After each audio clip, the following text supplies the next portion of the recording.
drive it down. Put the ball in, tap it in, roll it up. There you go. That's together. Hello. I was doing a spring service to my 2003 JEEP Grand Cherokee, and I had noticed that the boot, I always inspect these things, the boot had ripped right at the band. Basically, it just pinched off right at that band there, and it just started to sling the grease. I did an oil change on this just literally a month before, and this was good. And then I had to clear the lift to do another job, so I took this off, and when I put it back on, that's when I noticed that. So this had just happened. It just started to sling this. I feel as though there's probably no contaminant in there where it ripped, and it's not making noise or anything. So I was going to tear this apart and see if it's a good candidate for a overhaul. I was going to get the factory overhaul kit because their boots last longer than a year or so, and the grease is good. So if it is a good candidate, I'm going to overhaul it and videotape that, and if it's not, I'll probably put a aftermarket axle in there. I prefer the original axle because they seem to last forever. You keep good grease and a good boot on there, they'll just go forever. The aftermarket ones really don't last that long. So while I have it apart, I'm probably going to do the other side as well. I figured if that one goes, this one isn't far behind. And you can see it's starting to get a little tattered there. The other thing is I marked this. The rod end for the drag link that goes to the steering box and the pitman arm here, that end's bad, so I was going to replace this as well.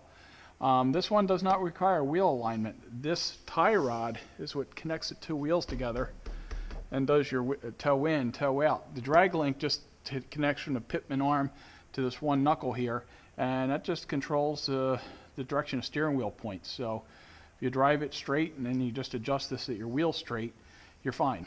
If you like driving around with the wheel crooked, just leave it the way it is. So, but anyway, I'm going to put a new one of them on there too.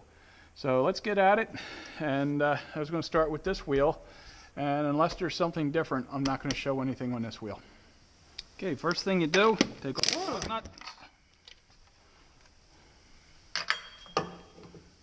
remove the wheel.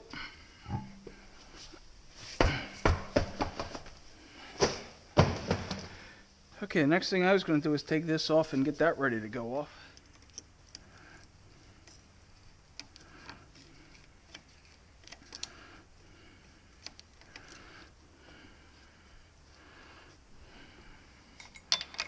Get new ones again. I don't like to pull anything over rusty threads if I don't have to.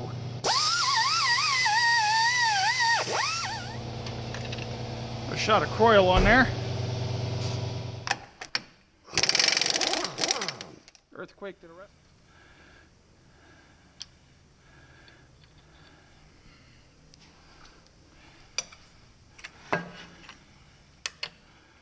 Okay, let's put a shot of coil in there.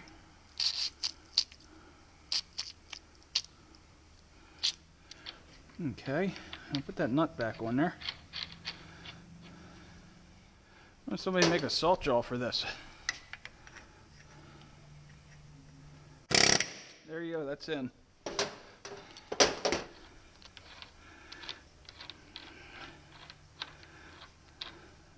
Take a 17 millimeter, take these off.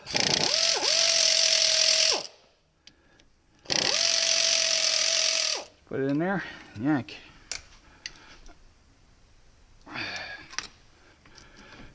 There you go. Hook this on there, right up there.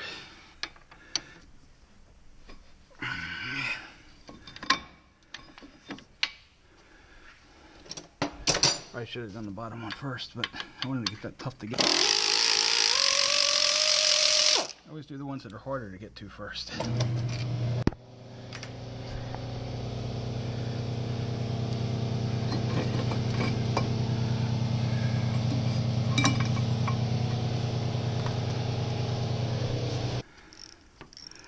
Taking a bolt out of that.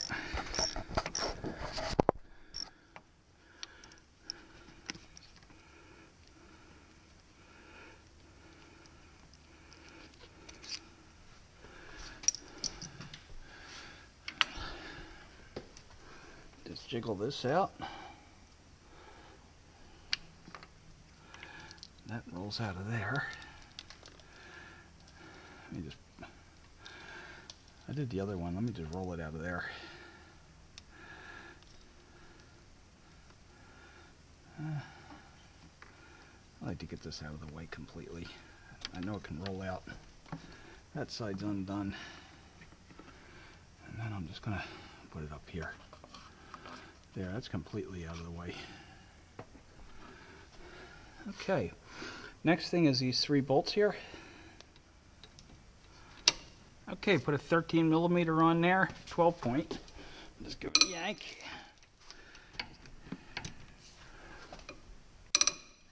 Okay. Right where I want.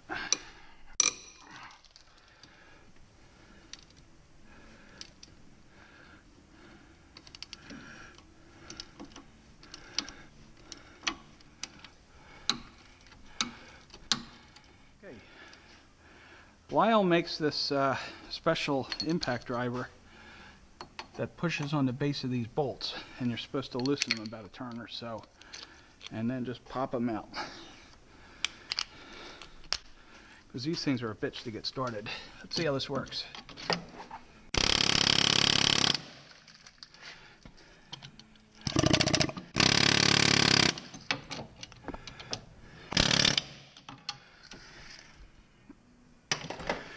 People always complain about getting them off. Should probably buy that Lyle tool. Okay. What the heck, let's just pull it out. First thing I was going to do is pop these bands off. And what I do is I take a little chisel, put it right here, pop it up. There you go.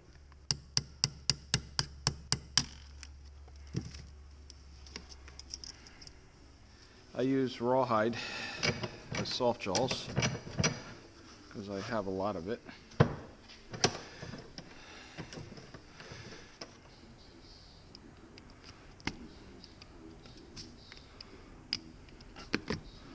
This is about to get real messy.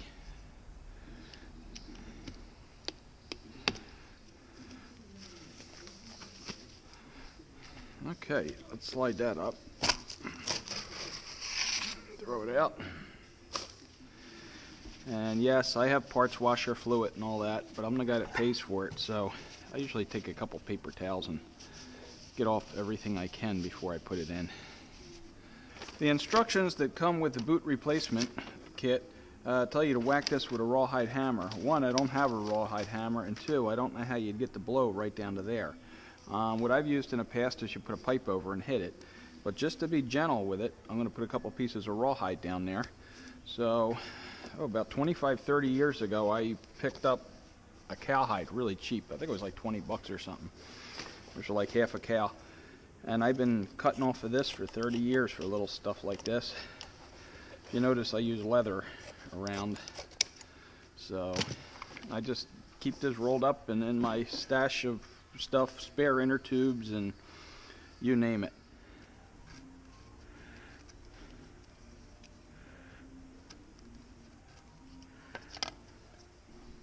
I don't know how that's going to work. I might have to cut a little bit extra on there.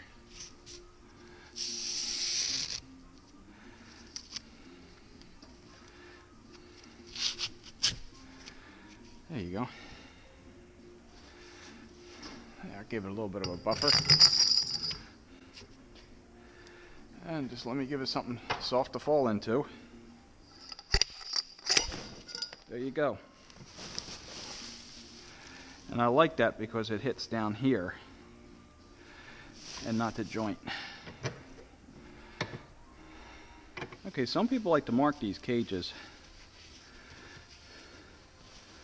I didn't do it on the other one. I'm going to do it on this one just for the heck of it. I don't think it really makes a difference.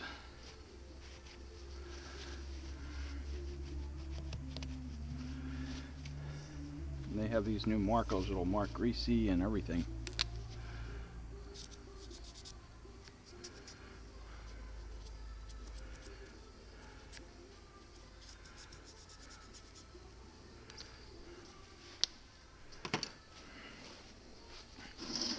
Okay, these things come apart pretty straightforward manner. Pull it over one direction, tap it, so that the ball can come out, and then just pop the ball out. Let me get that a little bit more. And then just pop the ball out. Go the other way.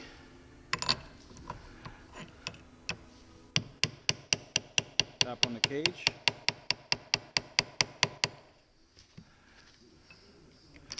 And to pop the balls out, I'm using a brass screwdriver type thing for gun cleaning. Go this direction. Gets easier as you go along.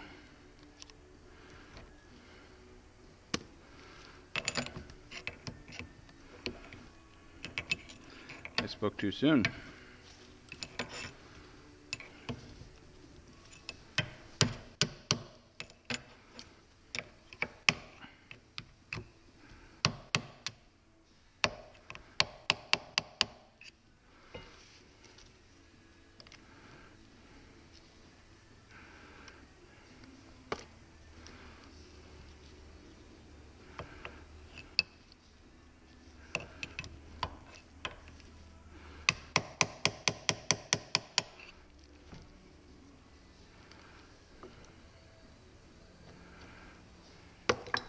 No!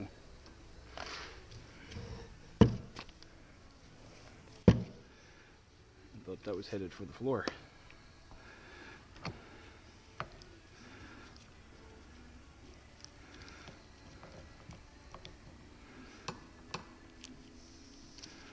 What the heck? Let me see if I can just pull this out with that ball still in it.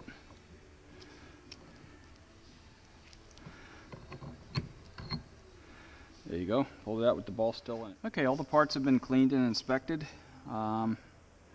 These look usable again. So, and remember that the flat side goes towards the wheel, the rounded side goes towards the axle. I had to watch those marks and remark them just to reorient them. I've done them before without doing that too, so here's the mark there. Let me just remark it so I don't lose it.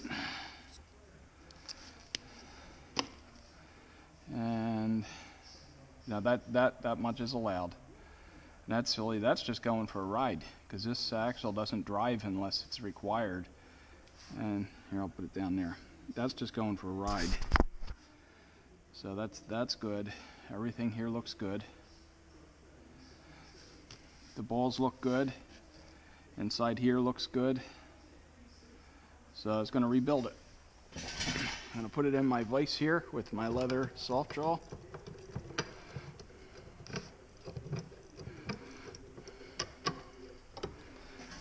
Okay.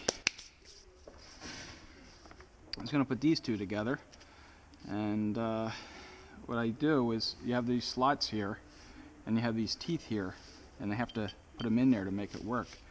So what I do is I just set it like this and just drive it in like a little car, and then I pick it up slightly and rotate the cage so that it's like that, and then I rotate it in place. So there you go, it's rotated, and then I can orient it like that. So this is the orientation it was, and this side faces in, rounded in, and flat in. Flat on the cage, or excuse me, rounded on the cage, flat on the inner race, in, and you can see this is tapered so that the clip can go through.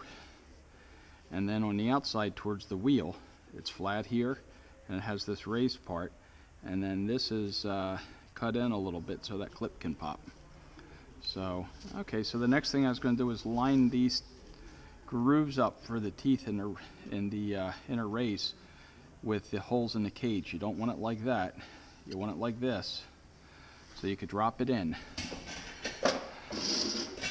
And the way I'm dropping it in is you have these grooves here in the outer race, and then these flats here. You have to put the flats in these little grooves here. So you just sit it in like that, and then rotate it.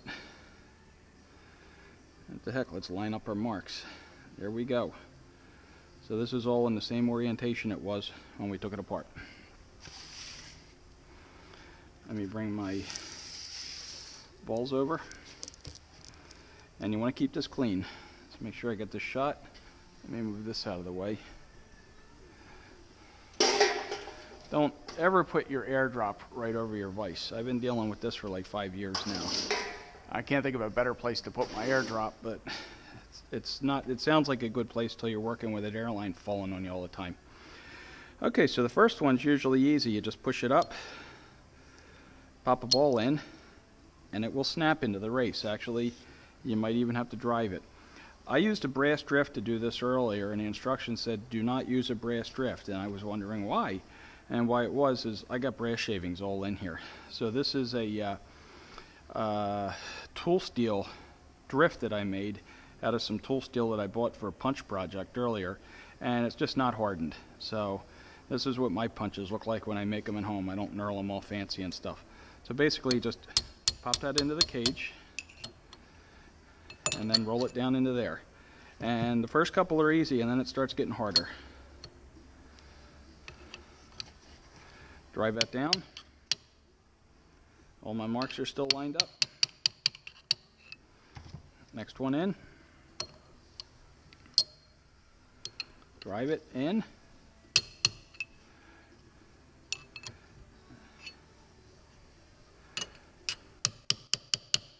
Drive it in, pull it up, and then do a different direction. Let's do this direction next. See, it was easy there. Drive that in, down, and then pull it up.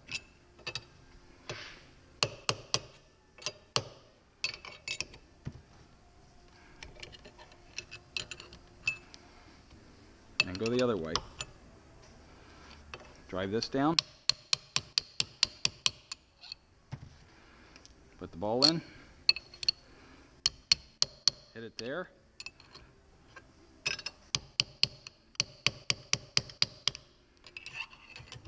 Bring it up. Next direction. Hit on the cage.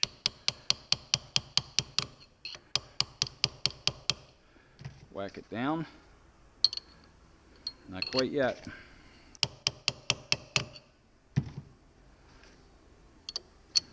Put the ball in. Roll it up. Drive it down. Put the ball in. Tap it in. Roll it up. There you go. That's together. We got these three lined up. So the next thing we have to do is pack this with grease. This kit comes with instructions.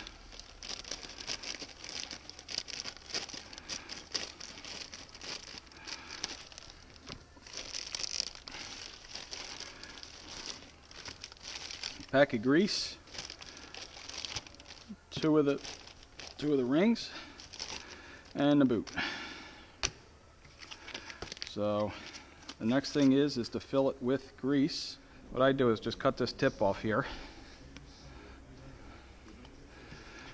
put it in here, and just start squeezing it in. And what it'll do is it'll go in, and then it'll pack the bearing from the back. It'll just fill it in, just like an old-fashioned bearing packer. So now that it's in there, just squeeze it and put some pressure.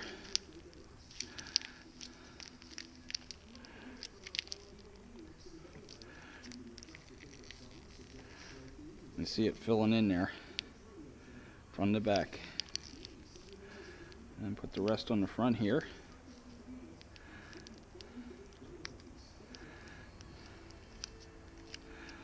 And there you go.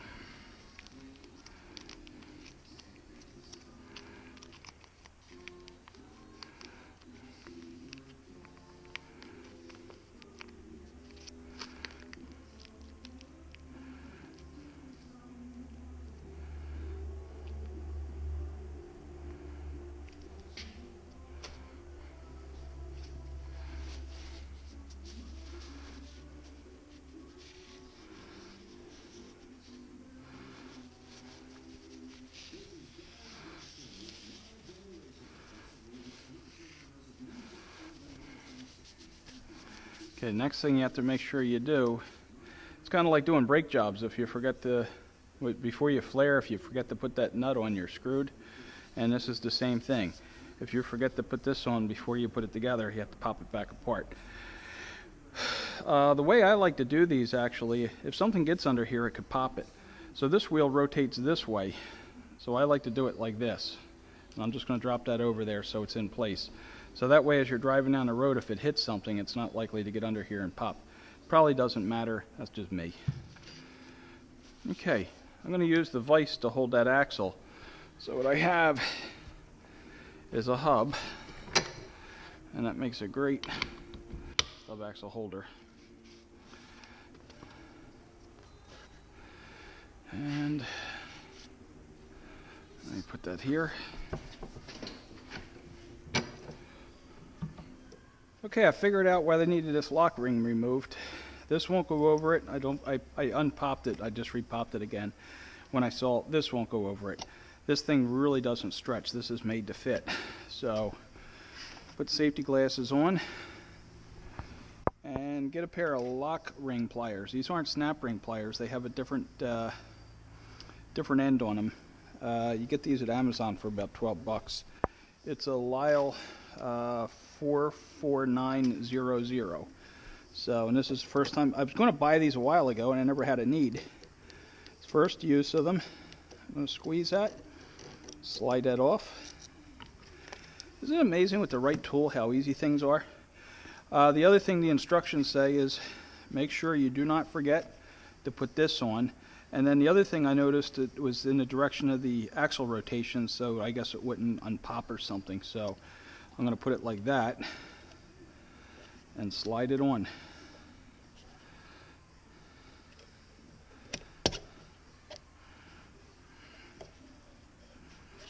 And that goes down there. Okay, so that's on. And then what you do is just pop that right back on.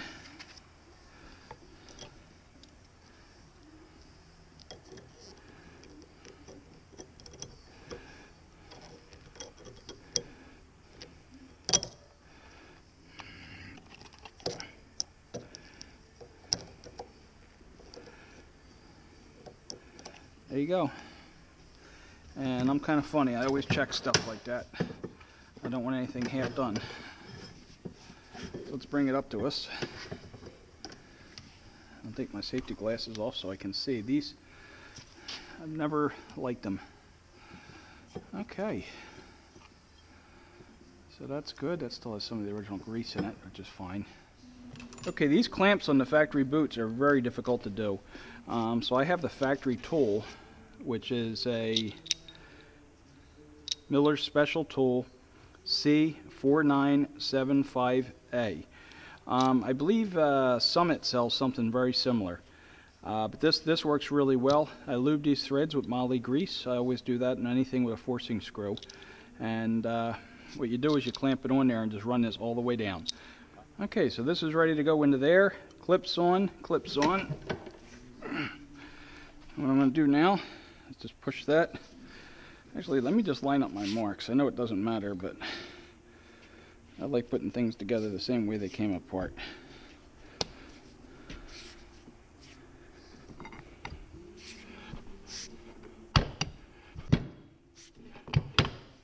There you go, that's locked together. Okay, that goes like that.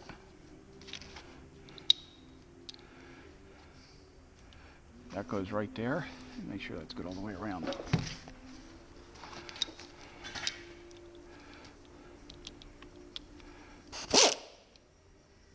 Pushing slightly against it.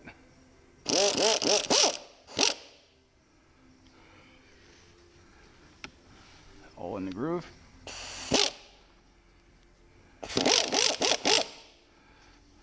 All the way in the groove. And you just put these together till they bite, till they touch. All the way in the groove.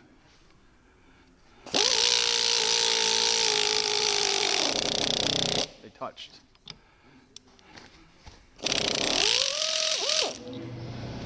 There you go, the bottom one's done. Doesn't get any easier than that.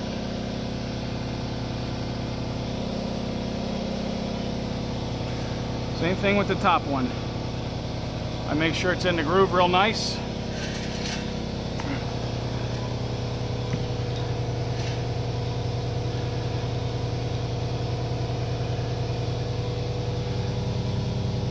Everything looks good. Put that on forward.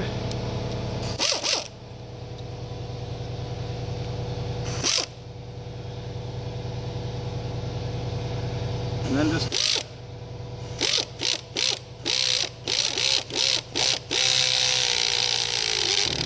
all the way tight.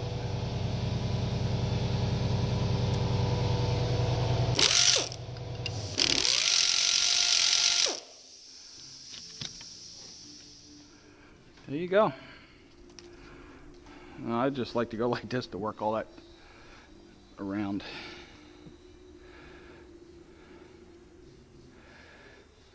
Before it's under load. Okay, before I assemble this, they usually want some sort of synthetic grease on this seal when you put it back together. There's synthetic grease in that hub too, in the in the differential. That's synthetic in there too, so you don't want to put this in dry. And heck, I'll put a little bit on the splines too.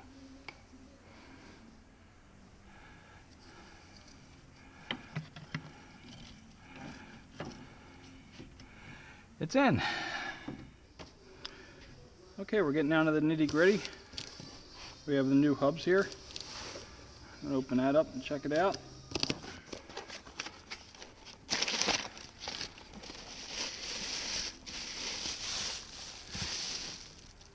Made in Slovakia. Better than China. Look at that nice new hub. Factory hub. Before I put this together, I'm going to pull the South Main auto bit and hit this all with fluid film. Okay, I'll set this in there.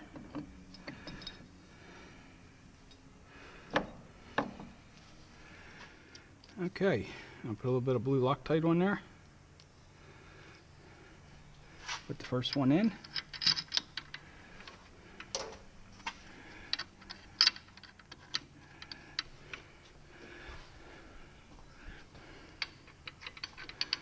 What the heck, I went to get the air ratchet, and to be quite honest, these are brand new. They just go right in. No need.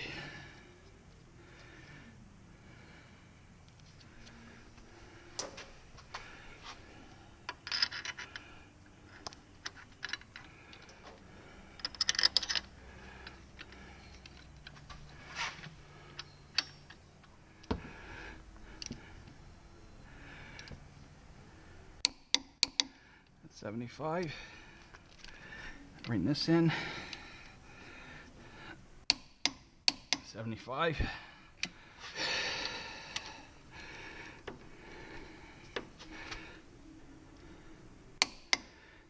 So that's 75.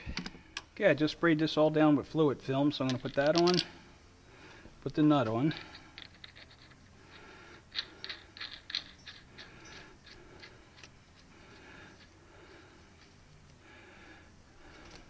And I'm just going to give it a quick snug right now.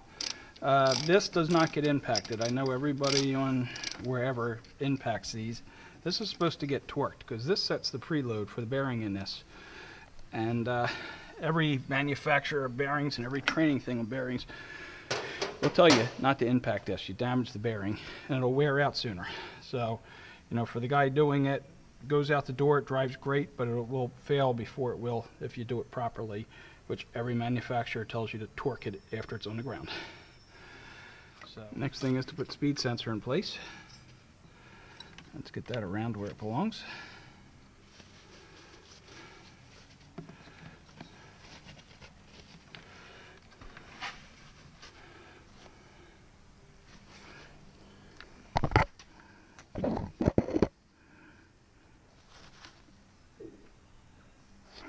Okay, I put the speed sensor in place. I'll put a little blue Loctite on the bolt.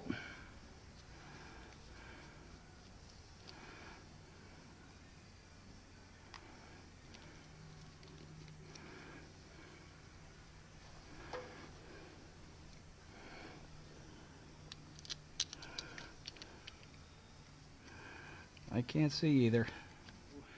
110 to 124 inch-pounds. There you go. Let's roll this back in. I don't put these in until it's in place.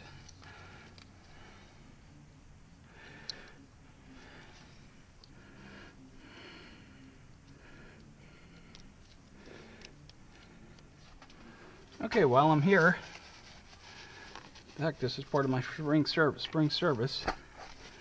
And don't blow the seal out, just give it a couple of pumps. That's good.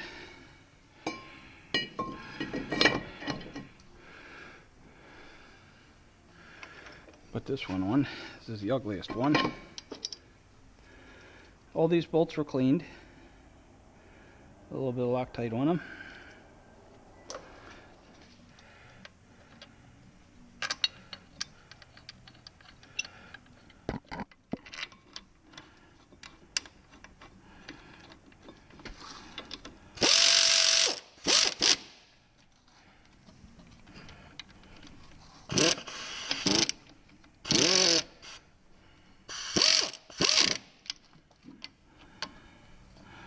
There you go. Both torqued to 875.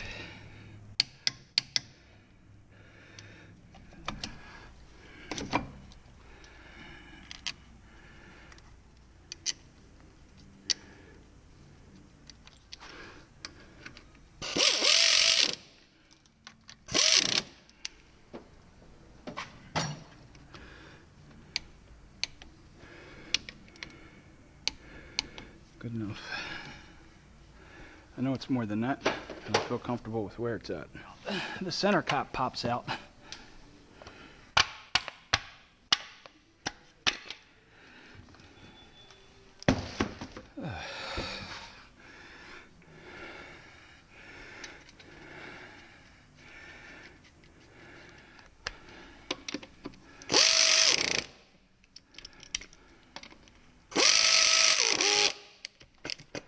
Come on, you.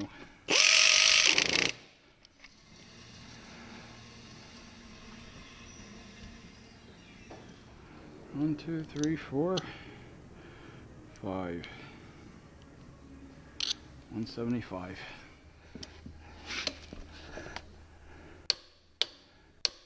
Here's 175.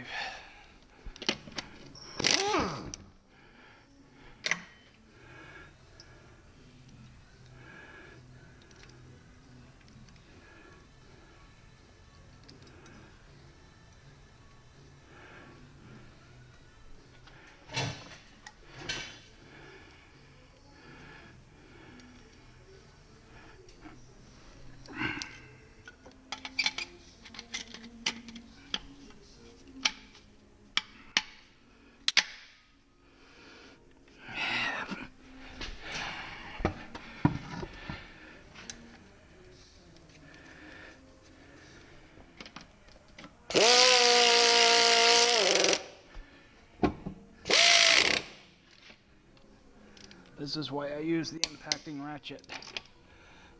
With the impact, regular impact, the lowest setting is above the torque value. Okay, before I take anything apart, always make sure you have the right part. I can't tell you how many times I've seen people get burnt on this. So, that looks the same. Cotter pin.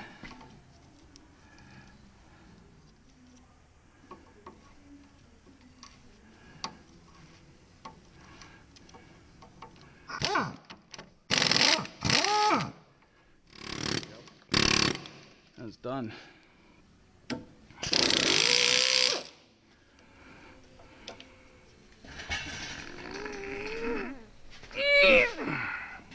Okay.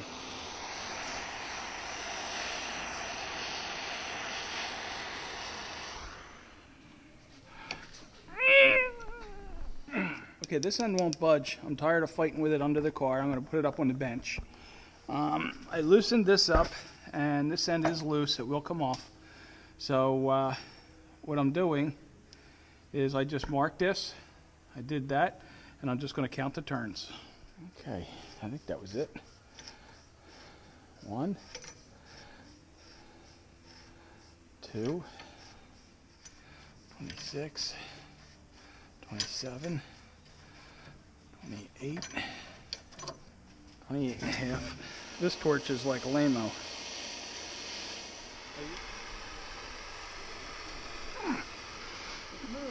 Yeah.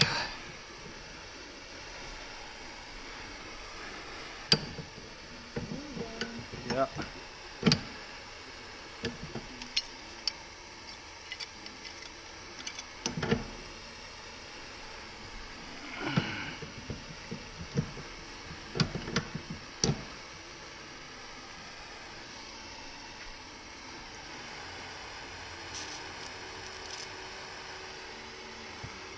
Is that about one turn?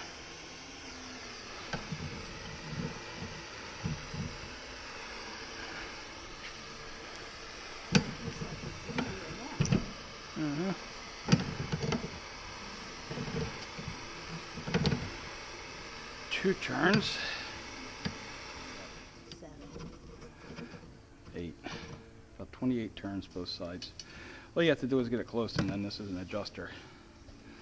These really don't matter other than me catching my finger on the darn things. This might look like a weird way of filing, but this is the correct way to file a radius.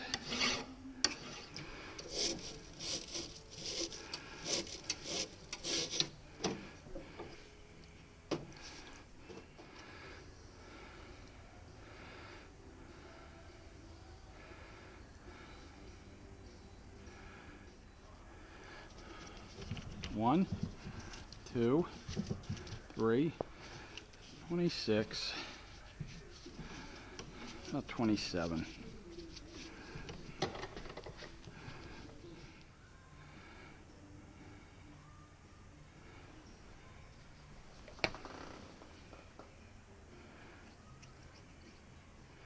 That side, okay. This is backwards. 1, 2, 3, 5, 26, 27, and it was right around there.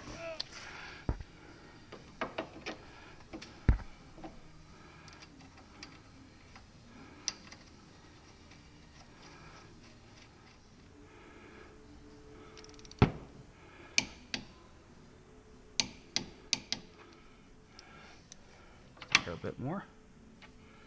Perfect.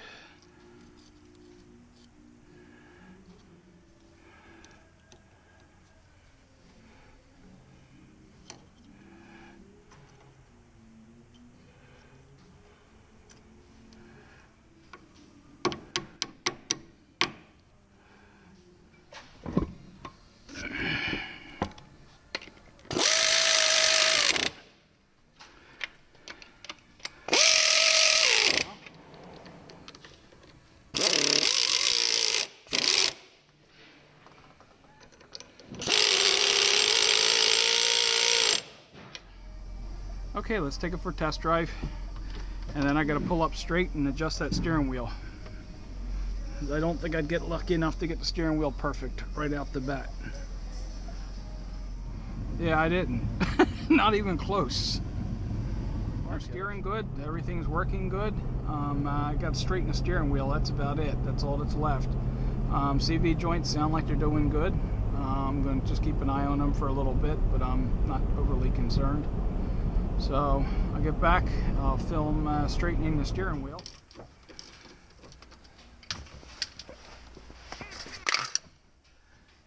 The wheel turning? What?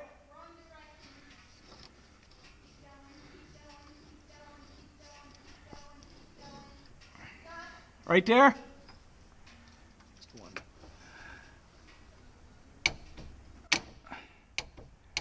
Okay, that's good. And that's good.